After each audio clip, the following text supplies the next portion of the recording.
हेर्दै हुनुहुन्छ त्रिशुली खबर टिभी। 24 घण्टा ताजा खबरको लागि हाम्रो च्यानललाई सब्स्क्राइब गर्नुहोला, नजिक रहेको बेल आइकन दबाई हामीसँग जोडिनुहोला। एकाएक एक्सनमा उत्रिए मन्त्री प्रेमबहादुर आले। संग्रहालयको दुरुपयोग गरिँदै कडा कारबाही गर्ने चेतावनी। पशुपतिको धर्मशालामा एउटै कोठाको झण्डै 7000 शुल्क। बतास समूहमाथि अमर्यादित व्यवहार भयो, व्यवसायले मात्रै किन दोष? पर्यटन मन्त्री आले पूर्व पर्यटन मन्त्री भट्टराईले आरोप प्रत्यारोप। बोली दिए मात्रै पुग्ने। पोखरामा सार्वजनिक जग्गामा दलकै संगठनको रजाई। कुनै पनि बहानाबाजी गरेर निर्वाचन सार्ने काम भए नेकपा एमाले सहने छैन। प्रदीप कुमार गेवाली। लोकतन्त्रको आदर्श अभ्यास नेकपा एमाले मच्चायो हमला। नियमित निर्वाचन नगर्न प्रधानमन्त्री देउवालाई गठबन्धनभित्रकै दलको दबाव। प्रवक्ता भन्छन् उपयुक्त समयमा निर्णय लिन्छौँ। बहुला कुकुर पानी देखेर तर्से जस्तै गठबन्धन चुनावदेखि तर्सिरहेको छ प्रदीप गेवाली। अन्ततः 17 दिनपछि बोल्यो सरकार। कालापानी लिपुलेकमा तुरुन्तै सेना हटाउन भारतलाई आग्रह। काँडेतार लगाउने सरकारको तयारी। र कारफट काठमाडौँ विमानस्थलबाट उडेको जहाज 81 भयो यस्तो यात्रुहरूको रुवावास। लिपुलेकमा भारतीय अतिक्रमण सीमाविद भन्छन् विवाद रोक्ने छाड छैन, बरु तारबार लगाऊ। अब हेर्नुहोस् पुरा समाचार।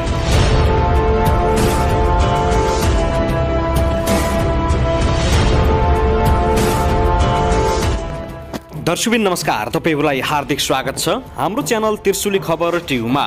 यदि हाम्रो च्यानललाई अहिलेसम्म सब्स्क्राइब गर्नुभएको छैन भने सब्स्क्राइब गरी नजिक रहेको बेल आइकन दबाई हामीसँग जोडिनुहोला। दर्शकबिन फेरि पनि हामी तपाईहरुमाझ निकै महत्त्वपूर्ण खबरका साथ उपस्थित भइसकेका छौँ। यो भिडियोलाई अन्तिमसम्म हेरी हामी साथ दिनुहोला। दर्शकबिन हाम्रो मेहनतको लागि एउटा सानो लाइक गर्न भनी नभुल्नुहोला। कहाँदेखि हेर्दै हुनुहुन्छ, के भन्न चाहनुहुन्छ, आफ्नो मनमा लागेका प्रतिक्रिया अवश्य पनि कमेन्ट गर्न नभुल्नुहोला। दर्शकबिन तपाईँ कुन पार्टीको कुन नेताको पक्षधर हुनुहुन्छ? एमाले अध्यक्ष केपी शर्मा ओली, माओवादीका केन्द्रका अध्यक्ष पुष्पकमल दाहाल प्रचण्ड, नेपाली काङ्ग्रेसका सभापति तथा प्रधानमन्त्री देउबा र नेकपा यसका अध्यक्ष माधव कुमार नेपाल। आफ्नो मनपर्ने नेताको नाम अवश्य पनि कमेन्ट गर्नुहोला। दर्शकबिन आउनुहोस् अब पहिलो खबरतर्फ लागौँ। निर्वाचन आयोगले पटक पटक आग्रह गर्दा पनि स्थानीय तहको निर्वाचन मितिमा घोषणा गर्न सरकारले अलमल गरिरहेको छ। सत्तारूढ 5 दलीय गठबन्धन बीच समझदारी नहुँदा सरकारले निर्वाचन मिति तोक्न अलमल गरेको हो। स्थानीय तहका जनप्रतिनिधिको पदावधि सकिन लागेपछि आयोगले सरकारसँग 2 पटक निर्वाचन मिति घोषणा गर्न आग्रह गरिसकेको छ। तर सत्ता साझेदार दलहरू नेकपा माओवादी केन्द्र र नेकपा एकीकृत समाजवादीले तत्कालै निर्वाचन नचाहँदा आयोगको प्रस्ताव अनुसार मिति घोषणा गर्ने कुरामा सरकारलाई सकस परेको छ। आयोगले गत कार्तिक 8 गते प्रधानमन्त्री शेरबहादुर देउबा सहित 4 मन्त्रीसँगको संयुक्त छलफलमा आगामी चैतमा स्थानीय तह निर्वाचन मिति घोषणा गर्न प्रस्ताव गरेको थियो। छलफलका क्रममा गरिएको प्रस्ताव अनुसार निर्वाचन मिति घोषणा नभएपछि आयोगले फेरि नयाँ मिति प्रस्ताव गरेको छ। पुस 30 गते सर्वदलीय बैठक डाकेर आयोगले आगामी वैशाख 14 गते एकै चरणमा स्थानीय तह निर्वाचन गर्ने गरी मिति तोक्न प्रस्ताव गरेको थियो। बैठकमा आयोगका प्रमुख निर्वाचन आयुक्त दिनेश कुमार थपलियाले एकै पटक सम्भव नभए पहिलो चरण वैशाख 14 र दोस्रो चरणमा वैशाख 22 गते 2 चरणमा निर्वाचन गर्न उपयुक्त हुने प्रस्ताव गरेका थिए। छलफलका क्रममा उनले माघ पहिलो साताभित्रै स्थानीय तह मिति नतोकिए प्राविधिक व्यवस्थापकीय र व्यवहारिक दृष्टिकोणले निर्वाचन गर्न कठिन हुने समेत बताएका छन्। स्थानीय तहको निर्वाचन गर्न कम्तीमा 53 क्रियाकलाप सम्पन्न गर्नुपर्ने र त्यसका लागि कानुनत 120 दिन आवश्यक पर्ने भएकाले माघ पहिलो साताभित्रै मिति तोकिनुपर्ने आयोगको भनाइ छ। स्थानीय तहको निर्वाचनका विषयमा गठबन्धनबीच साझा धारणा बन्न नसकेका कारण मिति घोषणामा ढिलै भइरहेको नेपाली काङ्ग्रेसका एक नेताले बताएका छन्। स्थानीय तहको निर्वाचनबारे गठबन्धनमा कुरो मिल्न गाह्रो छ। प्रधानमन्त्री शेरबहादुर देउबाका विश्वासपात्र मानिने ती नेताले भने त्यही भएर ढिलै भएको हो। प्रधानमन्त्री देउबा निकट काङ्ग्रेसका अर्का एक नेताले पनि स्थानीय तहको निर्वाचनबारे गठबन्धनमा एकमत नभएको जानकारी दिएका छन्। दर्शकबिन त्यसैगरी उता भने प्रमुख प्रतिपक्षी दल नेकपा एमालेका उपमहासचिव प्रदीप कुमार गेवालले निर्वाचन आयोगले सिफारिस गर्दा पनि सरकारले स्थानीय तहको निर्वाचनको मिति घोषणा नगर्नुले आशंका पैदा भएको बताएका छन्।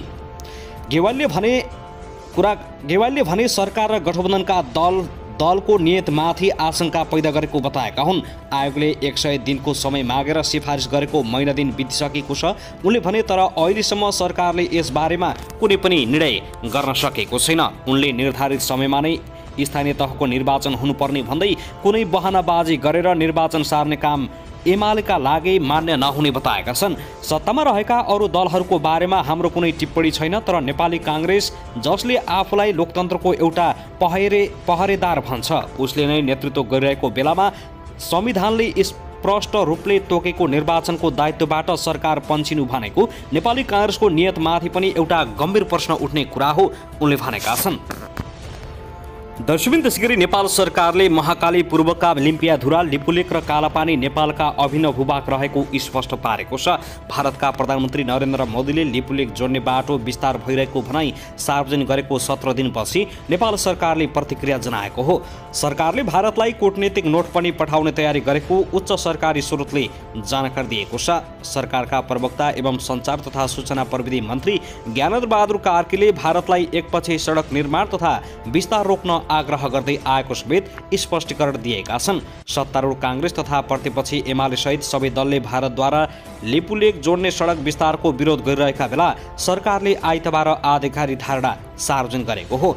3 बुँदे धारणामा सरकारले भारतसँग कूटनीतिक माध्यमबाट सीमा समस्या समाधान गर्न सरकार प्रतिबद्ध रहेको पनि जनाएको छ। भारतले शनिबार विज्ञप्ति जारी गर्दै विद्यमान कूटनीतिक संयन्त्रमा सीमाका विषयमा छलफल हुनुपर्ने धारणा सार्वजनिक गरेको थियो। महाकाली नदी पूर्वका लिम्पियाधुरा, लिपुलेक र कालापानी नेपालको अभिन्न भूभाग हो भन्ने तथ्यमा नेपाल सरकार दृढ र स्पष्ट छ। आइतबार आयोजित पत्रकार सम्मेलनमा सरकारका प्रवक्ता कार्कीले सार्वजनिक गरेको सरकारी धारणाको पहिलो बुँदामा यस्तो भनिएको छ। त्यस्तै दोस्रो बुँदामा भनिएको छ, नेपाल सरकारले भारत सरकारलाई नेपाली भूभाग भएर जाने कुनै किसिमको एकपक्षीय सडक निर्माण विस्तार रोक्न आग्रह गर्दै आएको छ। तेस्रो बुँदामा पनि भनिएको छ, नेपाल भारतको बीच रहिआएको घनिष्ठ र मैत्रीपूर्ण सम्बन्धको मर्म र भावना अनुसार दुई देश बीचको सीमा समस्याको समाधान ऐतिहासिक सन्धि सम्झौता र तथ्य नक्सासहित प्रमाणको आधारमा कूटनीतिक माध्यमबाट नेपाल सरकार प्रतिबद्ध रहिआएको छ। दर्शकबिन, त्यसैगरी काठमाडौँबाट पोखरा उडेको गुण एयरलाइन्सको जहाजको डोर अनलक भएपछि काठमाडौँ नै फर्काइएर सुरक्षित अवतरण गराइएको छ। अमेरिकन बीच क्याप्टको उक्त जहाजमा 15 यात्रुसहित चालक दलका 3 सदस्य थिए। गुण एयरलाइन्सका बजार प्रमुख प्रज्वल थापाका अनुसार काठमाडौँबाट उडेको 5 मिनटमै जहाजको यात्रु चढ्ने ढोका पूर्ण रूपमा बन्द नभएको देखिएपछि काठमाडौँ विमानस्थल नै फर्काइएको हो। उनले भने, पोखरा उडेको जहाज 4-5 मिनटमै डोर अनलकको इन्डिकेटर पाइलटले देखेपछि फर्काइएको थियो। थापाका अनुसार यात्रुलाई गुणकै अर्को विमानबाट पोखरा पठाइएको छ। अवतरणपछि सो विमानको जाँच गरेर हेर्दा त्यसमा प्राविधिक समस्या नदेखिएको उनले बताएका छन्। त्यसैगरी संस्कृति पर्यटन तथा नागरिक उडान मन्त्री प्रेमबहादुर आलेलाई कोरोना संक्रमण पुष्टि भएको छ। मन्त्री आलेलाई कोरोना संक्रमण भएको उनको सचिवालयले जानकारी दिएको हो। त्यसैगरी मन्त्री आलेका स्वकीय सचिव हेमन्त रेग्मीलाई पनि कोरोना देखिएको छ। मन्त्री आलेको सचिवालयले केही दिन यता आफूहरूको सम्पर्कमा आएका सबैजनालाई सतर्कता अपनाउन आग्रह गरेको छ। निकै नै चर्चामा आएका र भ्रष्टाचारलाई मुक्त पार्छु भन्दै हिँडिरहेका मन्त्री आलेमाथि कोरोना संक्रमण आइलागेको छ। केही दिन उनी आइसोलेसनमा बस्ने भएका छन्। दर्शकबिन, त्यसैगरी प्रधान न्यायाधीश चोलेन शमशेर जबरा विरुद्धको रिट सर्वोच्च अदालतले दरपिट गरेको छ। प्रधान न्यायाधीश जबरा विरुद्ध अधिवक्ता माधव कुमार बस्नेत समेतले सर्वोच्च अदालत समेतलाई विपक्षी बनाई पेश गरेको रिट निवेदन सर्वोच्च अदालतका रजिस्ट्रार नारायण प्रसाद पन्थीले आइतबार दरपिट गरिदिएका हुन्। निवेदकले निवेदनमा जिकिर लिएको विषय यस अदालतको अधिकार क्षेत्रभित्र नपर्ने भएकाले अधिकार क्षेत्र नै नभएको विषयमा लिइआएको प्रस्तुत निवेदन सर्वोच्च अदालत नियमावली 2074 को नियम 18 बमोजिम दर्ता गर्न मिलेन पन्थीले जारी गरेको आदेशमा भनिएको छ। मुलुकी देवानी कार्यविधि संहिता 2074 को दफा 128 तथा सर्वोच्च अदालत नियमावली 2074 को नियम 18 बमोजिम दरपिट गरिदिएको हो। अधिवक्ता बस्नेतले प्रधान न्यायाधीश जबरा विरुद्ध गम्भीर प्रकृतिका आरोप लगाएकाले छानबिन सहित कारबाही गर्नका लागि संविधानद्वारा तोकिएको प्रक्रिया तत्काल प्रारम्भ गर्नु भनी सभामुख प्रतिनिधि सभाका नाममा परमादेश माग गरेका थिए। प्रधान न्यायाधीश जबरालाई सर्वोच्च अदालत र न्याय प्रशासनलाई अवरुद्ध नगर्नु भनेर पनि परमादेश माग गरिएको थियो।